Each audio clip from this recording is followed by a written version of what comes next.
दोस्तों, जैसा कि आप जानते हैं कि नवरात्रि के दिन अपने आप में ही सिद्ध, खास और विशेष होते हैं। ऐसे में जितने ज़्यादा सिद्ध प्रयोग किए जाएं, जितने ज़्यादा खास प्रयोग किए जाएं, उतना ही कम रहता है। तो आज के इस वीडियो में हम आपको बताएंगे रात को तकिए के नीचे कौन कौन सी चीज़ें रखने से जीवन के, घर के सभी दुख और कष्ट समाप्त हो जाते हैं। घर सुख से, धन से और खुशियों से भर जाता है। तो आइए जान लेते हैं कि नवरात्रि में वह कौन कौन से खास प्रयोग हैं जो आपको निश्चित ही करने चाहिए। लेकिन उससे पहले वीडियो को लाइक करके कमेंट बॉक्स में जय माँ दुर्गा जरूर लिख दें, जिससे माँ दुर्गा की कृपा आप पर हमेशा बनी रहे।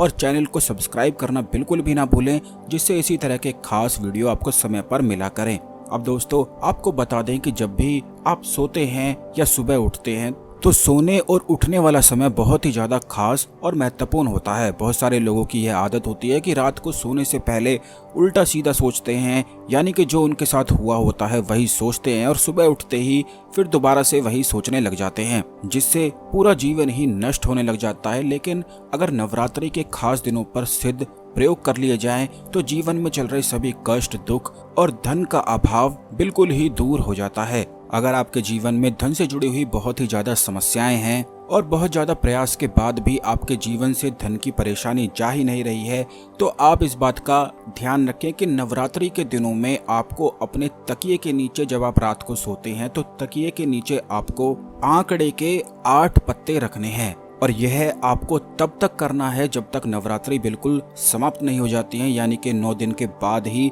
इन पत्तों को आपको देवी माता को अर्पित करना है। इससे पहले 9 दिन तक आपको तकिए के नीचे आंकड़े के पत्तों को रख के रखना है और इन्हें बिल्कुल भी नहीं छेड़ना है। जैसे कि अगर आपके जीवन में धन से जुड़ी हुई बहुत ही ज़्यादा समस्याएं हैं, नौकरी नहीं लग पा रही है या फिर व्यापार में बहुत ही ज़्यादा घाटा आपको होता ही रहता है, तो आज ही या कल आप आंकड़े के 8 पत्ते तोड़कर ले आएं। इन पत्तों को अच्छी तरह से साफ कर लेने के बाद देवी माता को यह अर्पित कर दें और रात को सोने से पहले इन पत्तों को अपने तकिए के नीचे रख लें। ये पत्ते फिर आपको छेड़ने बिल्कुल भी नहीं हैं।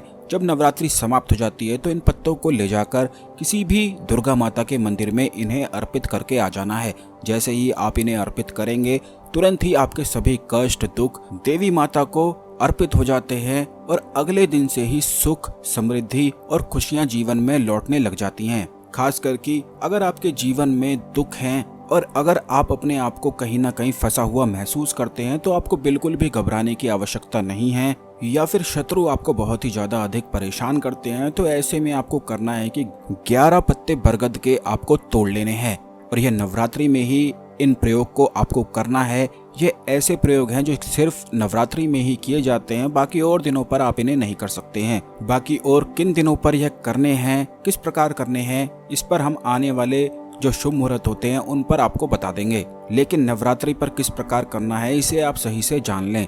यह 11 पत्ते आपको लेकर आने हैं। इन्हें अच्छी तरह से साफ कर लेने के बाद यह 11 पत्ते आपको भगवान शिव को अर्पित कर देने हैं और उसी तरह से जैसे पहले प्रयोग में आपने करा था, उसी प्रकार तकिए के नीचे आपको बरगद के पत्ते रख लेने हैं। और नवरात्रि जब तक समाप्त नहीं हो जाती है तब तक इन पत्तों को वहीं रखे रखना है। ऐसा करने के बाद जब नवरात्रि समाप्त हो जाती है तब आप इन पत्तों को ले जाकर किसी भी शिवलिंग पर चढ़ा दें। ऐसा करते ही शत्रु बिल्कुल पीछे हट जाते हैं और बिल्कुल भी फिर सामना नहीं कर पाते हैं। यानी कि भगवान शिव की कृपा से आपको इतनी शक्ति प्राप्त हो जाती है कि जब भी आप उनके सामने आते हैं तो वे बिल्कुल अपने आप को निर्बल सा ही महसूस करने लग जाते हैं। और यह केवल नवरात्रि के ही सिद्ध प्रयोग हैं। जिस प्रकार हमने आपको बताया है उसी प्रकार आपको केवल करना है। इस जानकारी को अन्य लोगों के साथ भी जरूर शेयर कर दें, जिससे सभी लोग इस जानकारी का लाभ उठा सकें। ओम नमः शिवाय। हर हर महादेव।